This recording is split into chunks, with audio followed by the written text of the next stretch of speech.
পাহাড় পছন্দ না সমুদ্র, এই লড়াই চিরাচরিত। আর পাহাড় বললে সিকিম বাঙালির কাছে এক আবেগ। হাতে অল্প ছুটি আর পকেটে অল্প পয়সা, দুক্ষেত্রেই সিকিম কিন্তু মন ভরিয়ে দেয়। আর বরফ ঢাকা সিকিম, তার এক আলাদাই সৌন্দর্য। তবে এবার ঠিক করেছিলাম বরফ মোড়া সিকিমে যাব না, তার আগেই অল্প ছুটিতে ঘুরে এলাম এবার ইস্ট সিকিম।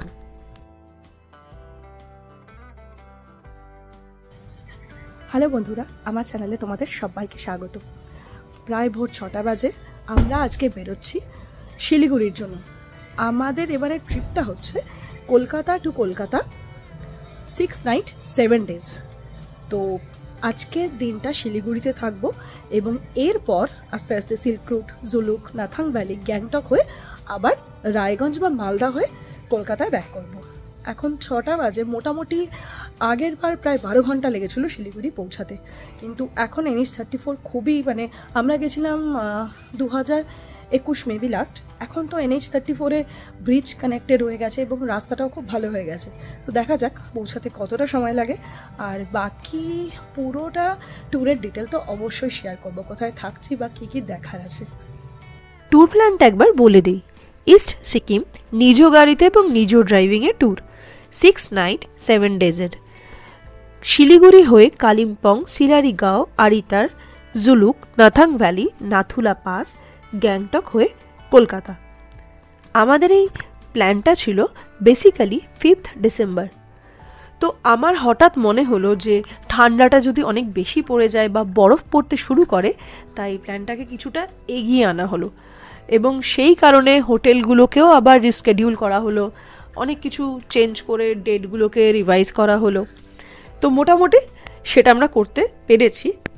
যেমন প্রথমে মনে হচ্ছিল যে হয়তো হোটেল বুকিং ঠিক করে আর নাও পেতে পারি, তো সব ঠিকঠাক হওয়ায় আমরা প্রথম দিন বেরিয়ে পড়লাম 1 ডিসেম্বর রবিবার সকাল 6:15 কলকাতা থেকে। লাঞ্চটা বাড়ি থেকে বানিয়ে নিয়ে যাওয়া হয়েছিল, ফ্রাইড রাইস, এবং সেটা সারলাম মালদায় গাড়িতে বসে প্রায় 3:30। NH34-এ বহরমপুরের পর রাস্তায় বেশ জ্যাম ছিল, সে কারণে শিলিগুড়ি পৌঁছাতে বেশটা রাত হলো। শিলিগুড়িতে উঠলাম আমরা হোটেল সাভেরাতে, পৌঁছাতে প্রায় রাত্রি 8:30-9টা। বুকিংগুলো সব কলকাতা থেকেই করে গিয়েছিলাম এবং রাতে আমরা রুটি ডাল দিয়ে ডিনারটা সেরে ফেললাম। আমি তো বললাম এই 9:30টার দিকে আমরা বেরোলাম। এখান থেকে প্রথমে যাচ্ছি কালিম্পংয়ের মর্গান হাউস। এতদিন ধরে আমি ফেসবুকে পড়েছি বা হয়তো কোনো ইউটিউবের ভিডিওতে দেখেছি, শুনেছি নাকি ভূত আছে। আমার থাকার ইচ্ছে নেই, কারণ আমি এমনিতেই শীতেও যেমন আমি কাঁপবো, আবার ভূতেও আমি প্রচণ্ড ভয় পাই, কিন্তু দেখার ইচ্ছে একবার আছে। সেজন্য আজকে ফার্স্ট আমরা যেটা দেখতে যাচ্ছি হচ্ছে কালিম্পং মর্গান হাউস।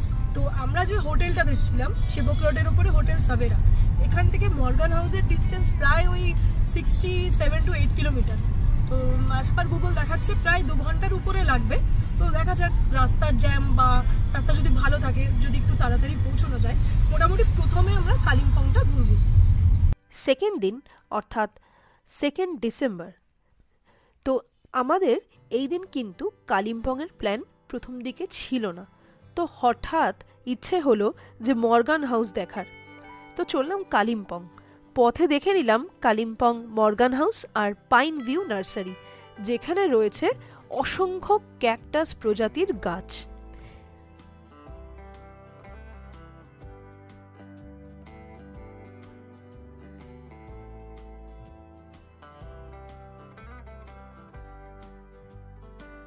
কালিম্পং হয়ে সিলারিগাঁও পৌঁছালাম প্রায় দুপুর 3:30।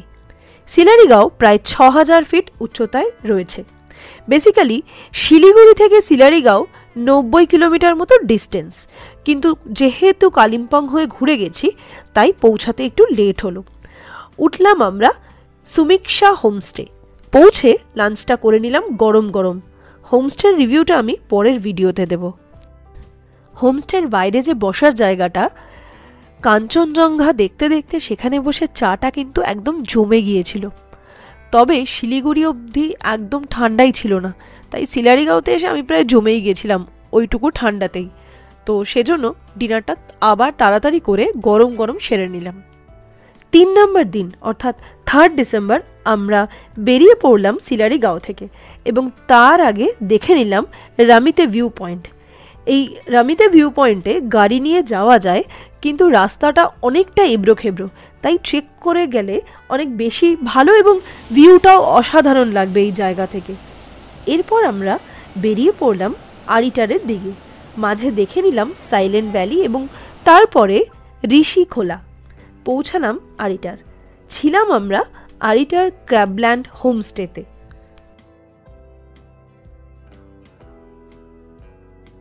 চতুর্থ দিনে অর্থাৎ 4 ডিসেম্বর সকালে আমরা ব্রেকফাস্ট সেরে বেরিয়ে পড়লাম জুলুকের উদ্দেশ্যে এবং মাঝে দেখে নিলাম মানকিম ভিউ পয়েন্ট, এরপর আরিটার লেক।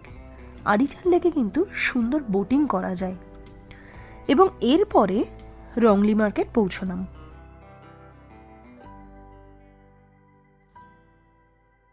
কলকাতায় থাকাকালীন আমরা অনলাইনে খোঁজ করে স্বপ্না ট্যুর অ্যান্ড ট্রাভেলসের খোঁজ পেয়েছিলাম এবং সেখান থেকেই এই স্বপ্নাদির সাথে যোগাযোগ করেছিলাম এবং উনি আমাদের সিলারিগাঁও থেকে গ্যাংটক অবধি সমস্ত হোমস্টেগুলো অ্যারেঞ্জ করিয়ে দিয়েছিলেন।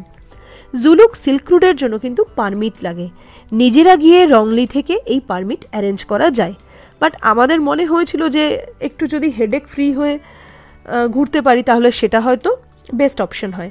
তো স্বপ্নাদি আমাদের এই পুরো পারমিটের অ্যারেঞ্জ করিয়ে দিয়েছিলেন।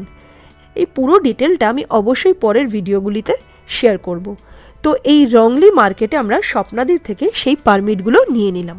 এরপর লিংথামে প্রথম পারমিট শো করলাম এবং দেখে নিলাম এরপরে কিউখোলা ওয়াটারফল। রওনা দিলাম আবার এবং সেকেন্ড টাইম পারমিট শো করলাম পদমচেন চেকপোস্টে।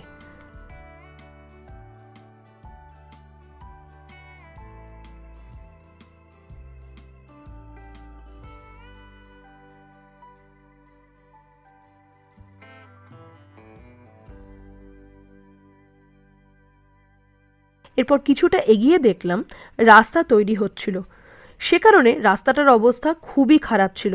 ভয়ে ভয়ে ওই ভাঙা ভাঙা রাস্তা দিয়ে পৌঁছালাম জুলুক। নামতে নামতেই মেঘ আর তারপরেই হুড়মুড়িয়ে বৃষ্টি, আর ঠান্ডাটাও যেন হঠাৎ খুব বেড়ে গেল।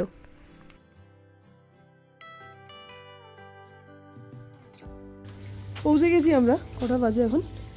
ওই 3:20 মতো। আজ থাকছি জুলুকের মুখিয়া হোমস্টেতে। রাতে সেরে নিলাম গরম গরম রুটি দিয়ে ডিনার। তবে জুলুকে এসে আমার দারুণ ঠান্ডা লেগেছে, মানে আমি আর নড়তেই পারছিলাম না, আমার এতটাই ঠান্ডা লাগছিল। বৃষ্টি আর সাথে প্রচণ্ড শিরশিরে ঠান্ডা হাওয়া।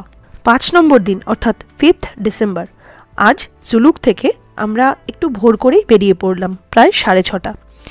আসলে লোকালরাও বলছে যে দুপুর হলে আবার মেঘ নেমে আসতে পারে এবং কালকে তো অলরেডি দুপুরে বৃষ্টি হচ্ছিলই, তো সেই কারণেই বৃষ্টিটাও একটু ধরেছে। আমরা একটু সকাল সকালই বেরিয়ে পড়েছি আর বেশ রোদ ওঠাতে এখন ঠান্ডাটাও একটু কম লাগছিল। এরপর একে একে দেখে নিলাম প্রথমেই থাম্বি ভিউ পয়েন্ট। এই ভিউ পয়েন্ট থেকে জুলুক থেকে লুংথং যাওয়ার পথে যে 32টা হেয়ারপিন টার্ন আছে স্পষ্টভাবে এবং অত্যন্ত সুন্দরভাবে দেখা যায়। তারপর পৌঁছালাম নাথাং ভ্যালি। এবার এগোলাম ওল্ড বাবা মন্দিরের দিকে। বাবা হরভজনের স্মৃতি বিজড়িত এই ওল্ড বাবা মন্দির, এখানে আমরা প্রসাদ হিসাবে কিশমিশও নিলাম। এরপর এগোচ্ছি আমরা কুপুপ লেকের দিকে। কুপুপ লেক অসাধারণ সুন্দর দেখতে এবং দেখে মনে হচ্ছে যে আর কদিনের মধ্যেই হয়তো এই লেকটা জমেই যাবে বরফে। এরপরে পৌঁছালাম নিউ বাবা মন্দির এবং এই সমস্ত কিছুর পরে অবশেষে আমরা ঢুকলাম নাথুলা পাস। প্রায় 2 ঘন্টা কাটিয়ে নাথুলায় আমরা এবার চললাম গ্যাংটকের পথে। নাথুলা পাস পৌঁছালাম প্রায় সকাল 11:30। সমস্ত ডিটেল যদিও পরের ভিডিওগুলিতে দেব, তবে জাস্ট বলে রাখলাম গাড়ি নিয়ে নাথুলা পাস আসলে কিন্তু আলাদা পারমিট লাগে। মাঝে দেখে নিলাম ছাঙ্গু লেক। এবার অবশ্য রোপওয়েতে উঠিনি, তবে চাইলে এখানে রোপওয়েতে উঠে আরও বেশ কিছুটা উপরে কিন্তু যাওয়া যায়। কেউ গ্যাংটকের দিক থেকে নাথুলা পাসে আসেন আর কেউ আসেন জুলুকের দিক থেকে। গ্যাংটকে আমরা থাকছি হোটেল কাসো। তো এই হোটেলটাও ওই স্বপ্না ট্যুর অ্যান্ড ট্রাভেলসের তরফ থেকেই ঠিক করা ছিল। এই হোটেলটায় আমরা আজকের রাতটাই থাকবো। তো রাত্রিবেলা যথারীতি রুটি তরকারি এবং কিছুটা ভাত খেয়ে নিলাম। কালকে আবার সকালবেলায় বেরোতে হবে কলকাতার উদ্দেশ্যে।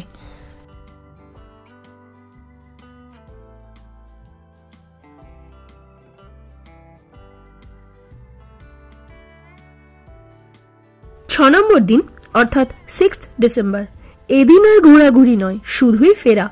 রোড ট্রিপে ফিরতে একটু তো সময় লাগবে। আজকে একদিনেই কলকাতা ফিরতে আমরা পারবো না। তো আজকে সকালে 9টায় বেরোলাম গ্যাংটক থেকে। দুপুরে শিলিগুড়িতে লাঞ্চ করলাম। প্রায় রাত 9:30টার দিকে বহরমপুর পৌঁছালাম। ঠিক করেছিলাম যদিও মালদায় স্টে করব, কিন্তু বহরমপুর পৌঁছে গেলে কালকে কলকাতা পৌঁছাতে আর একটু ইজি হবে। সেই কারণে আজকের রাতটা আমরা বহরমপুরে স্টে করছি। 7 নম্বর দিন অর্থাৎ 7 ডিসেম্বর। আজ কলকাতা ফেরার পালা। বেরিয়ে পড়লাম বহরমপুর থেকে সকাল 7:30টার দিকে। মনের সুখে বেলডাঙ্গাতে বাজার করে দুপুর 2:30টার দিকে কলকাতা ফিরলাম। এই ঘুরে এসে এই যে ফেরার দিনটা দ্বিতীয়ত খুব এক্সস্টেড হয়ে যাই, তো একটা ক্লান্তি তো থাকেই। তো এই যে ভিডিওটা আজকে আমি এখানেই শেষ করছি এবং প্রত্যেকটা জায়গা যেখানে যেখানে থেকেছি ঘুরেছি প্রত্যেকটা জায়গার আমি অবশ্যই আলাদা আলাদা করে ভিডিও তো দেবই। তো আমার ভিডিওটা যদি ভালো লাগে তাহলে কিন্তু অবশ্যই লাইক শেয়ার আর সাবস্ক্রাইব করবেন।